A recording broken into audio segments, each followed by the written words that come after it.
As chair of the California Legislative Black Caucus, I present to you ACR 116, which would honor the late civil rights icon Martin Luther King Jr. and commemorate Martin Luther King Jr. Day. On Monday, while we all have the luxury of observing his sacrifices and mourning America's loss with a day off, we must always recognize the true meaning of this holiday and the lasting legacy of service he left us. The fight that ensued for our nation to observe Martin Luther King Jr. Day resembles the struggles for acknowledgement that African Americans have endured since arrival to this country. Today, we all in this country benefit from the works of this great man who made it his life's goal to serve and advocate on behalf of those without a voice, representing those who historically are marginalized and have lacked adequate representation. Dr. King's courage and determination remain an inspiration and motivation for many people who grew up during the Civil Rights Movement.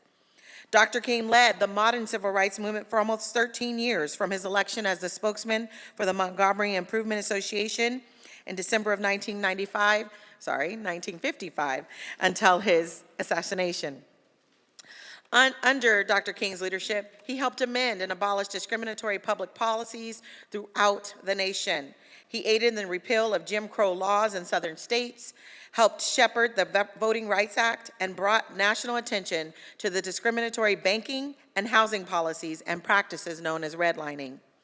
Dr. King also became one of the most notable nonviolent leaders in the world's history, stating that nonviolence is the answer to the crucial political and moral questions of our time.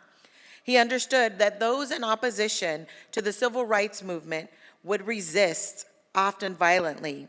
Nonetheless, Dr. King responded to acts of violence by creating a dialogue that would heal racial wounds and encourage understanding, unifying the masses. Finally, and most importantly, Dr. King was a truth teller. No matter how convenient or inconvenient those truths were, Dr. King was always willing to speak openly and candidly. In 1968, in his Other America speech, Dr. King said, "I still believe that freedom is the bonus you receive for telling the truth.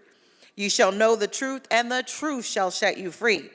And I do not see how we will ever solve the turbulent problem of race confronting our nation until there is an honest confrontation with it and a willingness to search for the truth and willingness to admit the truth when we discover it.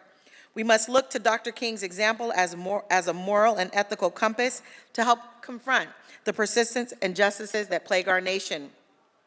I believe Dr. King would want us to make a determined effort to endure any and all challenges if it meant creating a more equal and just society for our future generations as lawmakers and citizens of this nation." Yesterday, the Black Caucus hosted its annual MLK celebration of the life and legacy of Dr. King, and I was heartened by the comments of our guest, Kwame Anku, CEO of Black Star Fund. After he reflected on the words of Dr. King's I Have a Dream speech, where he noted that America had given us a bad check, marked insufficient funds to colored people, and how on that day they had come to Washington to cash this check because they refused to believe the Bank of Justice was bankrupt. Kwame encouraged us of our progress, that the landscape of economic justice from Dr. King's time had evolved to where we are the ones signing the check. Let us individually and as members of this state assembly embody the spirit and commitment to Dr. King's justice and celebrate the progress we have made. I respectfully ask for your aye vote on ACR 161, and I will request the roll be open for co-authors.